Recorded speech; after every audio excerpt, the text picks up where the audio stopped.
national capital because Delhi has a new chief minister now, Atishi, now replacing Arvind Kejriwal, who formally submitted his resignation yesterday to the Delhi Lieutenant Governor. As Atishi, what was being said, was unanimously picked as the leader in the Legislative Party meeting that was held at Arvind Kejriwal's residence yesterday.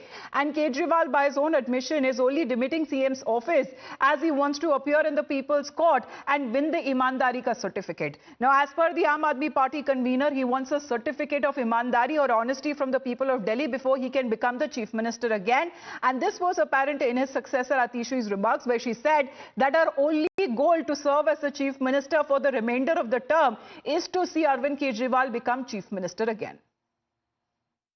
ये आम आदमी party के लिए, हमारे पूरे विधायक दल के लिए, दिल्ली के लोगों के लिए एक दुख का क्षण है। पूरी दिल्ली में लोग अरविंद केजरीवाल जी के इस्तीफे से दुखी हैं, लेकिन साथ ही दिल्ली के लोग इस बात का प्रण ले रहे हैं कि आने वाले चुनाव में वो अरविंद केजरीवाल जी को फिर से मुख्यमंत्री बनाना चाहते हैं। आम आदमी पार्टी के सारे विधायक, दिल्ली के 2 करोड़ लोग इस मुहिम में जुट गए हैं कि आने वाले चुनाव में अरविंद केजरीवाल जी को मुख्यमंत्री बनाना है। So we talk about the Aam Aadmi Party leaders also in a way admitting that it was a stopgap measure until the elections are held in the national capital, where Aap Mantri Saurabh Bhardwaj even drew the Ram Bharat analogy, saying that Atishi was the CM's chair, just like Bharat ruled in the absence of Lord Ram.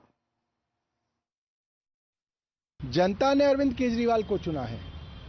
Arvind Kejriwal ने कह दिया कि जब तक जनता मुझे दोबारा नहीं चुनेगी मैं इस कुर्सी पे नहीं बैठूंगा। तो कुर्सी तो अरविंद केजरीवाल की इस 5 साल भी है और आने वाले 5 साल में भी होगी। इस 2-3 महीने की वैल्यू इतनी है, या शायद 1 महीने की, कि जब तक केंद्र सरकार चुनाव नहीं कराती, चुनाव आयोग चुनाव नहीं कराता, जो हम चाहते हैं जल्द से जल्द हो जाए, तब तक हम में से एक साथी उस कुर्सी पे बैठेगा।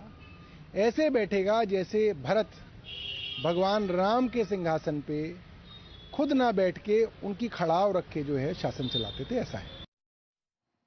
Well, let's talk about how the opposition BJP is reacting, with Atishi all set to take over as the next chief minister. The question is now the role what Arvind Kejriwal will now be following. Sources suggesting that he is now expected to completely take over the reins of the party and will now be focusing more on ground connect. Arvind Kejriwal's focus will be on getting back the image of an activist that when he started his political career, he's later expected to engage in campaigning directly when it comes to the upcoming elections in Haryana. The party, which is expected to draw a 100-day plan for Arvind Kejriwal, which will be diligently followed and will include padyatras and door-to-door campaigns and public rallies as well. The former Delhi Deputy CM Manish Sisodia is also expected to accompany Arvind Kejriwal. The BJP, on the other hand, has been slamming the entire set of decisions that has been taken by the Aam Aadmi Party in the last few days, right from linking Atishi to the campaign, especially when it comes to her family, or dumming her as a dummy or a proxy chief minister being orchestrated by Arvind Kejriwal, to alleging that there is total misgovernance,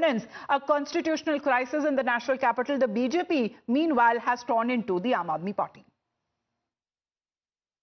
आतिशी का पूरा नाम क्या है? आतिशी मरलेना। मुझे वही तो पता लगा कि बहुत इंटरेस्टिंग लगा। मरलेना, मार्क्सिस्ट और लेनिन नाम को जोड़ के मारलेना बनाया। दिल्ली को कोई मार्क्सिस्ट लेनिनिस्ट चलाएगा क्या? हम आतिशी मरलेना कौन है क्या है मेरा उससे मतलब नहीं है, लेकिन विचार अफजल गुरु का तो फांसी हुआ। अफजल गुरु को फांसी नहीं होना चाहिए। पार्लियामेंट में अटैक किया, इनोसेंट लोगों को मारा, लेकिन फिर भी उसको फांसी नहीं लगना चाहिए करके आतिशी का ये परिवार वालों ने ही तो पूरा ये सिग्नेचर कैंपेन चलाया है। देश कैसे चुपचाप बैठते हैं? दिल्ली वाला भुगत रहा है। माननीय आतिशी मारलेना जी को बहुत बधाई, लेकिन ये दिल्ली का दुर्भाग्य है कि यहाँ पर 1 दशक से आम आदमी पार्टी की सरकार है। सीएम का चेहरा कोई भी हो, दिल्ली के विकास कार्यों पे ये जो पूर्ण विराम लगा हुआ है, ये जो दिल्ली की दुर्दशा है, ये बनी रहेगी जब तक कि यहाँ पर आम आदमी पार्टी की सरकार है। क्योंकि दिल्ली वासी भी जानते हैं कि सड़क, पानी, बिजली, सीवेज, ड्रेनेज जैसी जो मूल सुविधाएं हैं, ये आम आदमी पार्टी की सरकार के अधिकार क्षेत्र में आती हैं। दिल्ली के सुधार के लिए यहाँ पर डबल इंजन की सरकार आनी बहुत आवश्यक है। डमी सीएम मैं कहूंगा, डमी सीएम आतिशी को मुबारक। लेकिन हालात कुछ नहीं बदलने वाले, क्योंकि हम सबको पता है कि चेहरा आतिशी होंगी, लेकिन पर्दे के पीछे सारा जो खेल है वो अरविंद केजरीवाल रचने वाले हैं।